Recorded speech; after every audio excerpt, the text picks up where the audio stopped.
ibi ndabikubwiye ni nk'uko yaba ari bishoboka cyangwa tukabona aho twitwarira Gaël twamwitwarira agasubiza amahera abafana bifesi tukayatora tukayasubirana kuko nivyo vyari vyatujanyeho. Rero ubu mutumwa ubumuhe kandi azarabe bifesi amusabe imbabazi kuko ivyo yakoze nivyo yakoreye abafana ba bifesi akongera akabikorera bifesi. Nibaza ko atahandi vyoharigwa atabimusabiye ko imbabazi abafana bose twumva yuko yakoze ikosa kuko ntibitwaze ngo wari umwanya. Uwo mwanya ni nkuko yari kuwukoresha neza bakamenya ingene bawukoresha.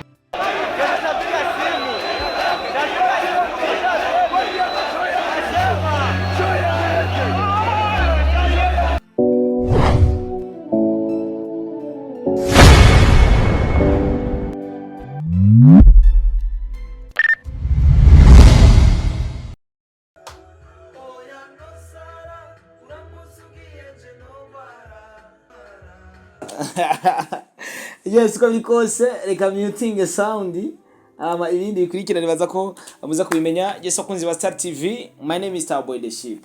I like to support everybody in our country. I love you too if you love me.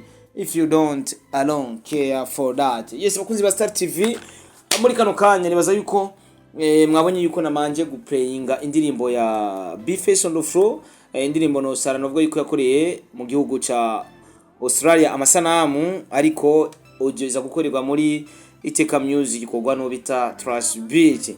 Yes, nibaza ko navuze en general ivyaranze show ya Dundana Buja FM. So uko biri kose hariho benshi nabonye bari guposta ibi na biriya na cyane cyane bari kuvuga ati kumbure Bface on the floor hariho uruhara yoba yaratereye mu bibazo vyabaye ndetse n'ubita Juste Gaël ari ibibazo yoba yarateye canke hari cyo baraterere kugira habe bijya bibazo. So uko biri kose ngarutse hano kugira ndabivuge nk'uwahari muri kita kibanza mbere igisha bakunzi ba Star TV ndababwira ukuri uko vyari bimeze. Twese nibaza yuko twari twagiye kuryoherwa kandi nibaza yuko n'aba star ubwabo bose bari bagiye kuraba ukuntu dushobora kuryoherwa nk'abakunzi babo cyane abantu dusanzwe dukunda ibikorwa vyabo bya misi yose. So uko biri kose umwanya w'abanyafrika murabizi ikintu cita umwanya kiri mu kintu catumye show igira kijya kibazo. D'abord ukuntu tumenyereye abanyafrika nibaza ko ari muri Afrika yose umuntu avuze 14 usanga ari 15, umuntu avuze 15 usanga ari 16 kandi ico kintu bizogora yuko kiva mu banyafrika. Peut-être yuko umunyafrika avuye muri Afrika akaji Buraya niho nabonye bica bishika agaca amenyera agaca ba ponctuel kwera ko kuba ponctuel mu Burundi si vya bose umuntu mubwire 14 natwe twama twapanze ibiganiro hatandukanye ugasanga wapanze ikiganiro no star agati bagushika cyane ugasanga wowe umustar yagutanze ugasanga wogiye gushika inyuma yiwe. So uko biri kose umwanya uri mu bintu byatumye Dundana Buja FM kijya kibazo kiba kubera ko uno munsi umuririmbye nka Rori yaricaye nk'iminota yaricaye nk'amasaha 5 arindiriye ko aja kuri stage.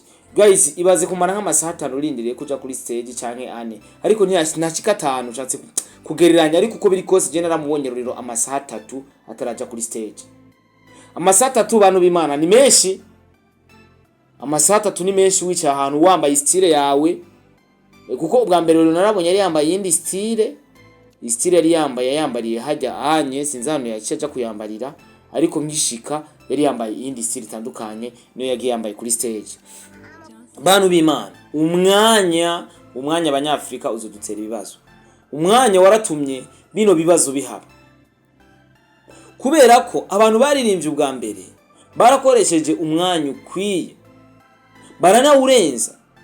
So burya ba artiste bose 30 bariko bararirimba buri umwe agiye ariyongera ko iminota 2 iminota 3 tuza gusanga twari nk'imyanya y'aba artiste nka babiri.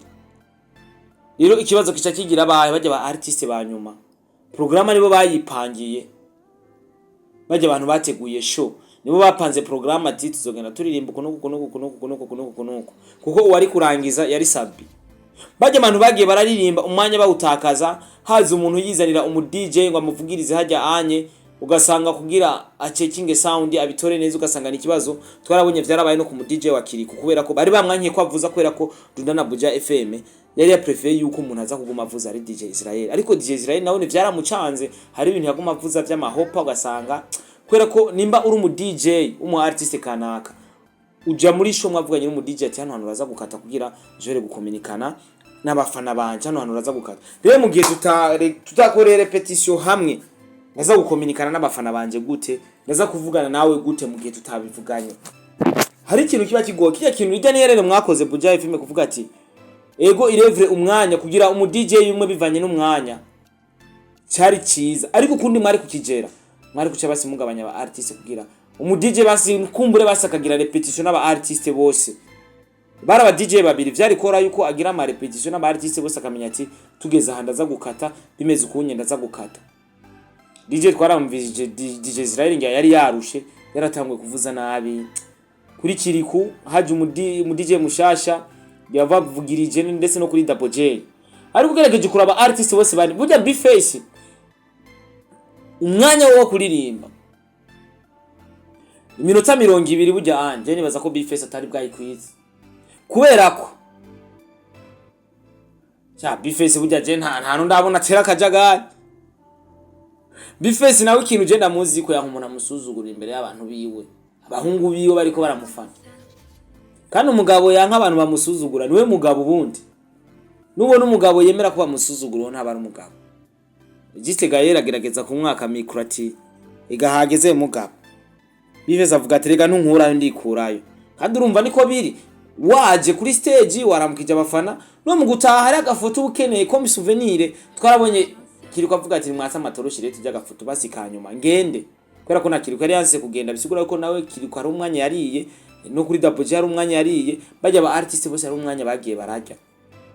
Urumva bisigura iki rero umu artiste yaje atekerezwa ko nka souvenir ya Dunda na Buja FM azoposta mu myaka iri imbere ati ahari muri Dunda na Buja FM, none umuntu yaje agasura karamukanya ushaka genda ataramukanije.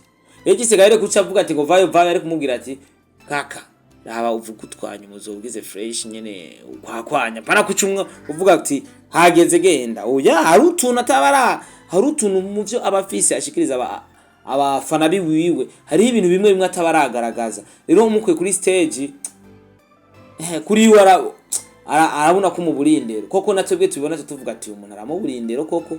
Ni nawo jo novuga yuko no bumvisha hano, kandi bumvishe audio y'umufana raho. Uwo mufana yagize icyo avuga, umufana yagize icyo avuga kuri Juste Gaël, sinzi ko bashavuriye Juste Gaël, ariko uko biri kose ndabumvishe audio umufana yantumye aravuga ati ino audio urayiha Juste Gaël, kubera ko ari abafana babaje kuraba mu artiste hajya bakavuga ati uno mu artiste tutamubonye ntituja muri show. Hajya ba artiste batari baje hajya hanya batari muri show, ntihabuze abafana babo bataje muri show kubera bajya. Rero iyo umufana akunze umuntu Bano b'Imana, nubwo umuntu yakunze abari mu ikosa avyegera abona, reka rero abibone ko atari mu ikosa umuntu wiwe yakunze muri amarana. Sawa, reka ndabumvishe audio gato, ndabumvishe audio yo mufana ntawenzi nawe nyasanga inbox ambwira ati Star Boy ibintu bimeze kunuku, ariko ni audio novuga yuko ngira ndabumvishe kabisa, ndabumvishe iyo ni iyo ki iyo audio.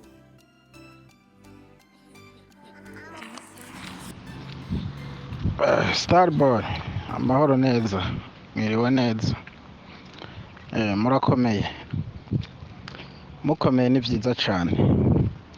Hama nagenda guha ubutumwa kandi uzobushikiriza Gaël. Gaël inzigo bafite abastari bo mu Burundi cyane cyane nka Bface Lolilo azayigabanye kugwega ageze ko yasaba bene igihugu ko twamusapoting mu gihe nawe atari bwagera hageze uyu munsi. Turayibandanya ntirahera nahatse kuyicira hagati. Nimba ari we yarajejwe bijya bikorwa kadukorera bijya tugataha, ni nkuko yaba dufise aho twitura iyo dusubije amahera yacu twari twatanze. yo kugira twinjire mu cyo giteramo. Nidutahura ingene umuntu nka Bifesi, nidutahura ingene umuntu nka Satubi abantu bashobora gufatwa nabi mu giteramo kanaka, ntibitahuritse na gatoya. Abo bantu nta muntu abasumbye abafana ngaha mu Burundi. Ba Fizo bajya nta muntu abasumbye abafana ngaha mu Burundi. Ba Bifesi niko kuko. Rero hariho ibiteramo ubu tubonye abazoba babiri imbere cyangwa nk'abamenyesha amakuru kanaka, tuzofata yuko ari abansi babo bafana bacu, natwe tukanka kuvyitabira. Ibi ndabikubwiye ni nk'uko yaba ari bishoboka, cyangwa tukabona aho twitwarira Gaël, twamwitwarira agasubiza amahera abafana ba Bifesi tukayatora tukayasubirana, kuko nivyo vyari vyatujanyeho. Rero ubu mutumwa ubumuhe kandi azarabe Bifesi amusabe imbabazi, kuko ivyo yakoze nivyo yakoreye abafana ba Bifesi, akongera akabikorera Bifesi. Nibaza ko atahandi vyo harigwa atabimusabiye ko imbabazi, abafana bose twumva yuko yakoze ikosa, kuko ntibitwaze ngo wari umwanya. Uwo mwanya ni nkuko yari kuwukoresha neza, bakamenya ingene bawukoresha. Mugabo bari abafana bakaronka ivyo bagiye kuraba bikwiye. Nimba hari guhera saa sita kubera iki habayemwe abandi baririmbyi kanaka bagakoresha umwanya muremure gusumvya ba Bifesi, nta kamwana wa mama wumvamwo. Azarabe rero nka jewe nzorinda mpfa ntongeye kwiyumvamwo neza Gaël, ibi avyumve abisubire. Naho dusaniye n'intara Bifesi avamwo, mugabo ingene tumukunda n'ingene tumwiyumvamwo ba Satubi ba Loriro, nitwumva igituma rero yoshaka abafana biwe kubabaza imitima yabo bigizwe n'umuntu umwe. Ntituvyumva na gatoya. Inzego z'umutekano zaraje banduko barahagarika igiteramo cyariko kiraba, kumbe yabwiye Bifesi amuha uwo mwanya abizi yuko bagire bace bagihagarika nyene. Ivyo rero nta yindi siguro nimwe twebwe yozoduha nk'abafana ba Bifesi on the floor, nk'abafana ba Satubi, nk'abafana ba Loriro. Nibaza ko atazindi siguro Gaël yoduha, nuko yozoja kumugaragara agasaba imbabazi abafana bose, tukumva ko yasavye imbabazi abo yagiriye nabi, hama tukabona kumuharira. Na ejo nubwo yogira ikintu na kimwe tuzomufata nk'iki nk'umumenja, kuko natwe yaratumenjeye. Ubu butumwa ubumuhe nk'umufana wa Bifesi, azorabe ntiyatse umuriro mu bafana ba Bifesi, kuko nibaza ko aribo batumye nawe ashika kwiyo ntambwe. Iyo yazaragira ikintu tureka kuraba ikiganira kubita ko tukaraba hirya, nawe ntiyoryohewe. None Bifesi ashaka kumukorora gute?